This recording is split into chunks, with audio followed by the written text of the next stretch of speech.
Singing the blues to start another year. A 1, 2, 3. Started out hot up 6-17, winning through 3/4. So how could it be that they fell apart and ripped out our hearts? The Bears ripped our hearts out. Felt like we were on the road to victory, but then in the fourth quarter, let JJ score 3 and fell apart and ripped out our hearts. The Bears ripped our hearts out. Ooh, having deja vu. Ooh, had a big lead, they blew. The Bears ripped out our hearts after such a fast start. The Bears blew it. The Bears ripped out our hearts. So in 1 now to start. No way, JJ.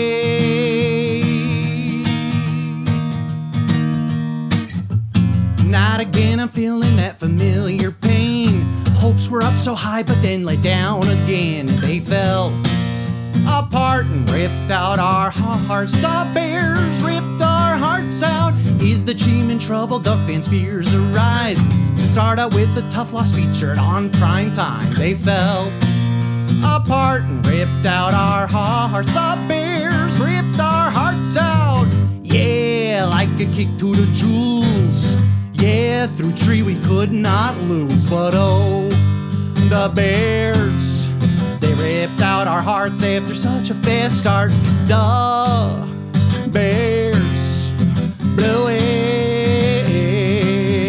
The Bears ripped out our hearts. So in 1 now to start. No way, JJ. The Bears.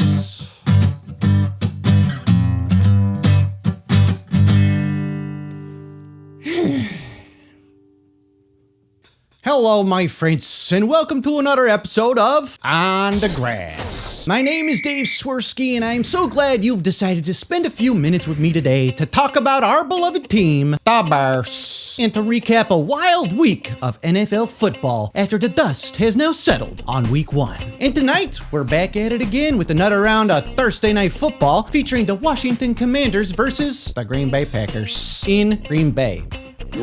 But before we get into all of this, please make sure that you subscribe, hit the bell to make sure that you get notified when I post new stuff here to the channel, and drop a comment below to let me know how you're feeling after that week 1 performance and heartbreak. The Bears. Also, make sure you check out all the new merch on my store. The link is on the channel and in my bio, so check it out. The merch. Alright, now that that's out of the way, let's dig into that heartbreaking loss to the Vikings on Monday Night Football. The night started out pretty incredible for this old superfan, as Monday Night Countdown did a piece on ESPN about the Pope and Chicago's hopes for this season. And they showed a bit of a superfan nephew's work to help tell the story. Check it out, my friends. Want another connection between popes and football? Both Pope Benedict XVI and Pope Francis were alive when their native countries won the World Cup. I mean, it is football, and another sign pointing towards a Bears championship. For you! We're from Chicago, Pope! Yeah! Chicago's ecclesiastic fanatics have brought Pope Leo gifts and penned songs in the Holy Father's name, which are more goodness gracious than amazing grace. We got a Chi-Town Pope, and now it is Chi-Town Pope. Fans are grinning, cause no Hail Marys can hurt us this season. And it's here at Hallis Hall, where my investigative reporting could potentially prove that the Pope is the answer. So that was exciting. I was floating after that intro, and then the game kicked off, and we looked good, my friends. The defense came out of the gate firing and held Minnesota down, and when the offense got the ball, they had a very impressive drive, culminating in a score for Caleb with his legs. I was freaking out, my friends. Looked like the team I knew we were capable of being. But then, things started to look tough for the offense. The success we saw in the preseason and in that first drive waned, and we struggled to do much offensively until a field goal connected towards the end of the first half, and then another touchdown drive in the third quarter. So we were up 17-6. And then that unfortunate fourth quarter went down, and it was extremely unfortunate. So after the initial frustration to watch our team blow a lead and lose at home again to start the season, I give you these Swerski silver linings. We did not have our top corners, and the defense still played really well for most of the game. Nashawn Wright looked good, and that pick six got me all jacked up on the Mountain Dew. So you'd assume that once Jalen Johnson and Kyler Gordon get back out there, we'll look even better on defense. But we cannot let a 21-point fourth quarter happen anymore, because my heart can't take that pain. Now, to Caleb and the offense. Caleb finished 21 of 35 with 210 passing yards and a touchdown, no picks, and added 58 yards on 6 carries along with a TD there too. Using the legs is great, but he was our leading rusher, which just can't be the way it goes this season. Swift had almost 3 times the amount of carries and only 53 yards for a per rush average of just 3.12 yards. Yikes. I really expected more from our new revamped offensive line, my friends. I cannot lie to you. I really thought Poles rebuilt the lines. Hey, could it be Chef Poles just fixed both lines? He rebuilt the lines. Fixed on both sides. Rebuilt the lines. Fixed on both sides. Now for you fantasy folks, Rome was the most targeted receiver with 9 of them, which he pulled in 6 of, but only for 37 yards and 1 touchdown. The next most targeted receiver was Alameda Zacchaeus, with 7 targets of which he pulled in 4. DJ led us in receiving yardage with 68 yards on 3 receptions and was targeted 5 times. He also ran it a bit out of the backfield. And the elephant in the room is the wild missed throws that we saw from Caleb. Those were a bit concerning, even from someone who believes in the guy as much as this superfan does. At times, from my eyes, he appeared very amped up and just kinda overly excited. Jumpy is a word I'd use. Whereas that opening drive against Buffalo, he looked calm and in command. It's tough because you see the flashes of what he is and what he can be, and then you see some things that make you go, uh-oh, from time to time too. I really thought Ben Johnson and his offensive scheme would bring out the best in him, and I still do believe that, but there were times during that game where I couldn't help but think, I've seen him look panicked like this before last year. And I've seen other QBs from Bears past look panicked like that too. I saw someone put up stats that compare the first 18 starts of Trubisky to the first 18 starts of Caleb, and the numbers are almost identical. Now, I take some issue with that, as I think even though Mitch also had a tough go in his first to second year, he wasn't nearly as dysfunctional as Caleb's going through multiple head coaches and play callers in his rookie year. I think the best thing for us as fans to do is to take a deep, collective, calming breath. And realize this will have some growing pains as Ben and Caleb learn together and as the offense as a whole digests this new scheme and starts to put it together. I'm honestly more concerned with the lack of the running game that we saw. I think that contributed to Minnesota's defense being able to turn up the pressure in the second half and really start to affect Caleb because they could just tee off knowing we most likely weren't going to run because we weren't very good at it when we tried.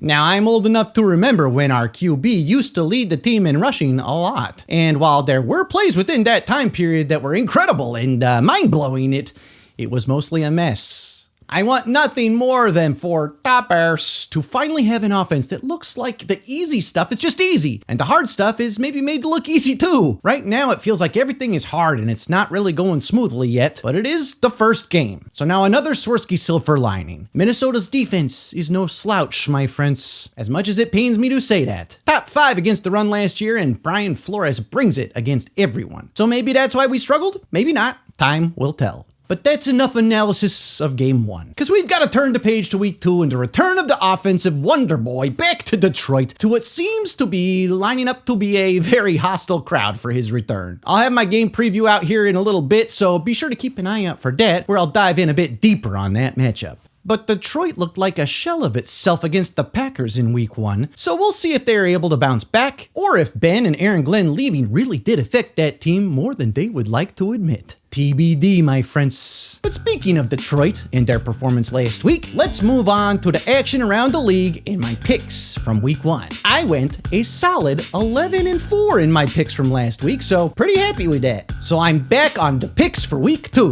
and we'll start out with this Thursday night matchup with the Commanders and Packers. I'm going with my blue and orange bleeding heart on this one and not my head. Bars. And I'm picking the Commanders because I cannot bring myself to ever pick the Pack. No Pack, no. But I will admit, they looked scary in week 1 against the Lions. No bueno. And from there, let's rapid fire into the action on Sunday and into Monday. I'm picking the Cowboys to beat the Giants. Steelers over the Seahawks, although this one also pains me to ever pick Aaron Rodgers to win anything.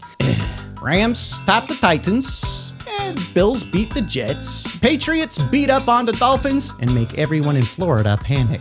Bengals win over the Jags. Saints steal one against the Mac Jones-led and fully injured 49ers. Ravens beat the Browns by 100 in a show of force after that insane loss they had to the Buffalo Bills on Sunday Night Football last weekend. What a game that was. And I'd hate to be the Browns facing them after that.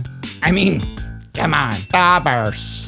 Again, check out my game preview in the next day or two. Broncos Colts is more interesting than I thought it'd be, and for some reason I think the Colts pull this one out. We'll see. Maybe Danny Dimes keeps it clicking in Indy. Cardinals clobber the Panthers. Eagles beat the beat up and suspended Chiefs in a Super Bowl rematch. Falcons and Vikings fight it out in a back and forth close game with the Vikings coming out winners in the end at home. Buccaneers beat the Texans. And last up on Monday Night Football, Jim Harbaugh's Chargers top the Raiders. Let's see how I do, my friends. Again, 11-4 to start the first week ain't too shabby. So if you're betting with the Swerski, so far you're winning. Let's go! And with that, that's gonna do it for me for this episode of On the Grass. Thank you so much for hanging out with me and for your continued support of my work. It truly means the world to me, and I'm honored to get to keep carrying the torch of Bears super fandom for a new generation into another year. As always, please be kind to each other and be kind to yourself too. And go Bears! I will see you soon, my friends. Enjoy week 2 of NFL action. Da! Bears, Bears, Bears, Bears, Bears, Bears, Bears, Bears, Bears, Bears, Bears, Bears, Bears, Bears, Bears, Bears, Bears, Bears.